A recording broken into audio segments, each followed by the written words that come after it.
Hello and welcome to All Indians Matter. I am Ashraf Engineer.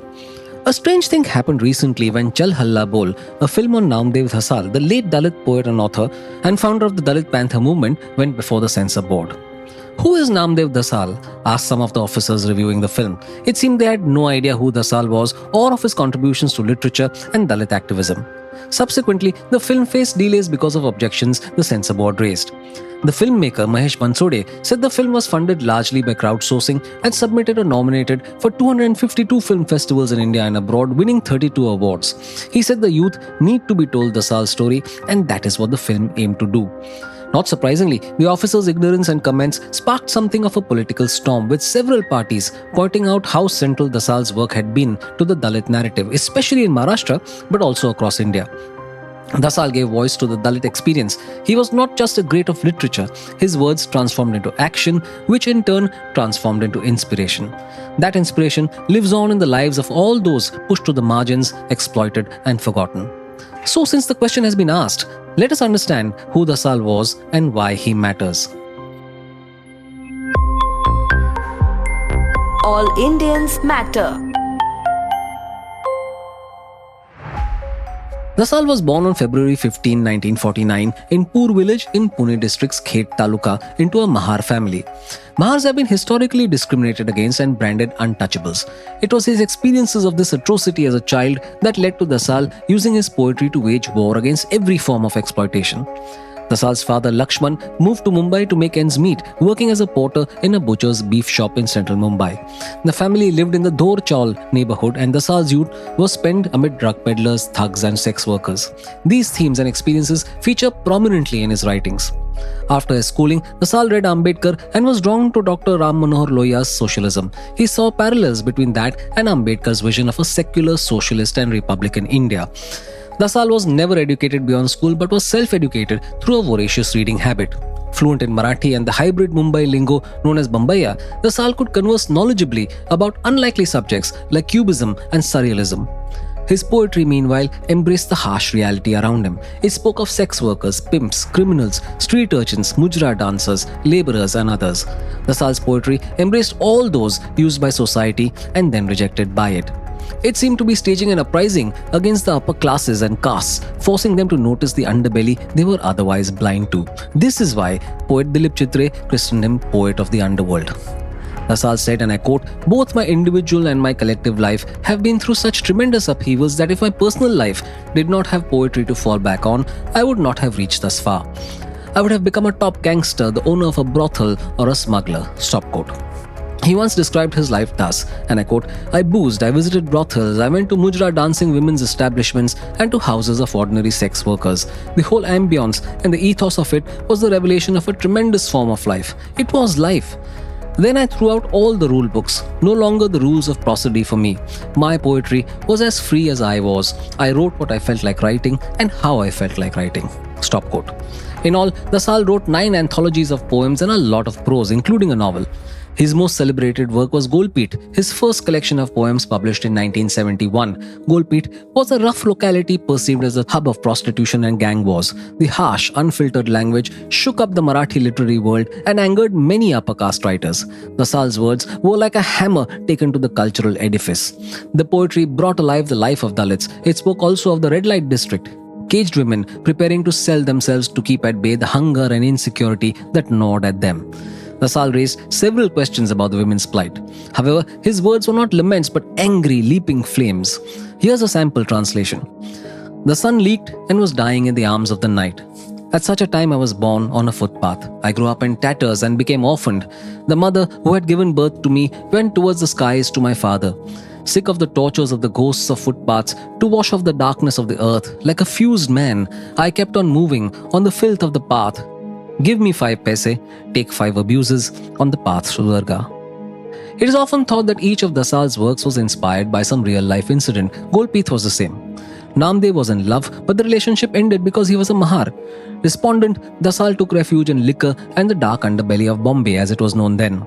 On the political front, Dhasal came to be disillusioned with Lohiite socialists, although not with Lohia himself. Subsequently, he was briefly attracted to Marxism. It seemed to fit well into his vision of widening the idea of who a Dalit was, beyond caste location, to the global proletariat. Eventually, Dhasal married Malika, the then teenage daughter of Amar Sheikh, a member of the Communist Party of India and who was known as Shahir or People's Bard. Sheikh was a renowned lyricist and singer who became a major figure during the Samyukta Maharashtra movement for a Marathi-speaking state. Meanwhile, atrocities against Dalits were on the rise. On May 24, 1972, the socialist Madhu Limaye raised the issue in the Lok Sabha, which seemed to ignite a social spark. The Republican Party, meanwhile, was seen as apathetic to the plight of Dalits and soon splintered into various factions. According to activist writer J.V. Pawar, he, poet Daya Pawar, social activist Arjun Dangle, Dhasal, activist writer Raja Dhale, and poet Prahlad Chendwankar met at an Irani cafe in Mumbai's Dadar locality to discuss how to deal with the situation. They decided to write a memorandum on atrocities against Dalits and launch a signature campaign. Eventually, the effort coalesced into the Dalit Panthers organization, which was inspired by the American Black Panthers movement. Its first meeting was held at Siddharth Nagar in Bombay on July 9, 1972. Dhasal became a leading light of the organization, working tirelessly to build it. The Dalit Panthers would go on to play a major role in Dalit politics throughout the 1970s. That was also a time when youth movements, protests, and demonstrations were springing up across the world. So the first wave of Dalit Panther protests in 1972 and 1973 fit right into that mosaic, bringing Marathi Dalit poetry to the middle and upper classes across India. Dhasal was one of the most prominent writers of such poetry. Eventually, ideological cracks began to appear in the Dalit Panthers movement and Dhasal was accused of being a Marxist. He was expelled in 1974. The Dalit Panthers' radical anti-caste movement helped to fundamentally alter the cultural and literary space of resistance, and it continues to inspire anti-caste activists born well after the 1970s. Dhasal's words were central to the movement, challenging caste structures and influenced by traditional theatre, a Marathi art form known as tamasha, and the anti-caste movements of Mahatma Jyotiba Phule and Dr. Babasaheb Ambedkar. Dhasal pointed out that untouchability was so entrenched in villages that it could not be shaken off even by migrating to the city. It was a life destructive to not just the body, but also the soul. In one of the poems in Golpit, Man You Should Explode, he zeroes in on this element of destruction. Kill oneself too, let diseases thrive, make all trees leafless. Take care that no bird ever sings, man.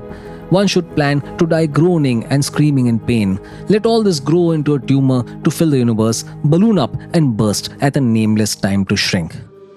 However, as I said earlier, his thoughts were not confined to caste, but to all those discriminated against by society. So Dhasal reimagined sex workers and the transgender community as activists. In 1971, he organized a march of sex workers and transgender people at a time when both groups were politically invisible. The combination of his activism and writings gave the Marathi language itself a boost. From the harshness of his words emerged a new vocabulary and grammar which seemed to override the well-established Brahminical Marathi. Coming back to Golpit, many equate it with T.S. Eliot's classic The Wasteland. It is considered not just a Marathi classic, but one of Indian poetry and could only have been written by a Dalit. Another example of this is the poem Kamathipura, part of the 1981 collection Tu Hi Atta Kanchi, Tu Hi Atta, which translates as What grade are you in? What grade? Dhasal writes, This is hell. This is a swirling vortex. This is an ugly agony. This is pain wearing a dancer's anklets. Shed your skin from its very roots. Skin yourself. Let these poisoned everlasting wombs become disembodied. Let not this numbed ball of flesh sprout limbs. Taste this. Potassium cyanide. As you die at the infinitesimal fraction of a second, write down the small s that's being forever lowered. Here queue up they who want to taste poison's sweet or salty flavor that gathers here as do words. In just a minute, it will start pouring here. O Kamathipura, tucking all seasons under your armpit, you squat in the mud here. I go beyond all the pleasures and pains of warring and wait for your lotus to bloom, a lotus in the mud. This translation depicts life and social relations in Mumbai's red light district of Kamathipura. In a crowd, no one is visible, and the narratives of such localities have also remained largely invisible. Dhasal is important not just because he was a Dalit or Marathi poet. You could argue that he's among the literary greats of the last century because his poetry was born from his own experience of oppression. It was brutal enough to create a new vocabulary, like I said. It was from his own life that the metaphors and imagery he left us with emerged. His words express the sentiments of all those who are exploited and desperately seeking equality, liberty, and justice. For this, Dhasal was awarded the Padma Shri in 1999 and the Lifetime Achievement Award from the Sahitya Academy in 2004. He was conferred the Maharashtra State Award for Literature 4 times in 1973, 1974, 1982, and 1983. Dhasal died in Mumbai at age 64 on January 15, 2014 after a long battle with colon cancer. So, to the question, who is Namdeo Dhasal? He is undoubtedly one of India's most significant poets of the 20th century. His words gave shape to the aspiration of freedom and democracy that are so out of reach, even today, for millions. It is Dalit literature in general, and Dhasal's poems in particular, that capture this asymmetry at the core of our society and also what pushes so many to its fringes. Who is Namdeo Dhasal? Perhaps this quote of his captures it best. I enjoy discovering myself. I am happy when I'm writing a poem, and I'm happy when I'm leading a demonstration of sex workers fighting for their rights.